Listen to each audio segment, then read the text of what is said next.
ஒரு கறிக்கடையில் வந்து நான் தலை வந்து சின்னதாக இருந்தாலும் 2 தலை ஆர்டர் கொடுத்தோம். எதுக்காலே ஒரு பிரியாணி கடைக்காரர் இருக்கார். அவர் தான் தலை சுக்கா செய்வது வந்து ஒரு ஐடியா கொடுத்தாரு.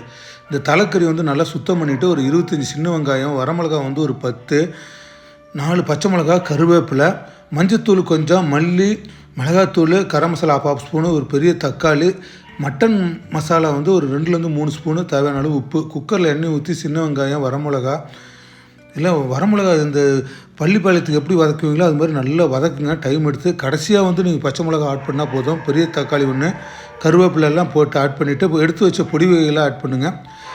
மட்டன் மசாலா வந்து 2லேருந்து ஒரு 3 ஸ்பூன் ஆட் பண்ணிவிட்டு இது வந்து ஒரு கொதிக்க விடுறதுக்காக வந்து ஒரு அரை டம்ளர் தண்ணி ஊற்றுறோம். நல்ல ஒரு கொதி வர சமயத்தில் தேவையான அளவு உப்பு ஆட் பண்ணிவிட்டு இந்த கழுவி வச்ச வந்து தலைக்கறி ஆட் பண்ணுங்கள். தலைக்கறி வந்து நமக்கு வதக்கிறப்போ வந்து அந்த தலைக்கறியிலேருந்து கொஞ்சம் தண்ணி விடும். அது பார்த்துட்டு அது நம்ம தண்ணி ஊற்றினா போதும். நல்லா வதக்கிட்டு அதுக்கப்புறம் கறி மூழ்கிற அளவுக்கு தண்ணி ஊற்றினா போதும். ஏன்னா நம்ம வந்து தலைக்கறி சுக்கா தான் செய்ய போகிறோம். நல்ல ஒரு தண்ணிலாம் கொதித்து வர சமயத்தில் குக்கர் மூடி போட்டு ஒரு 5 சவுண்டு விட்டு ஆஃப் பண்ணுங்கள். இந்த தலைக்கறி சுக்கா வந்து சூப்பராக இருக்கும்.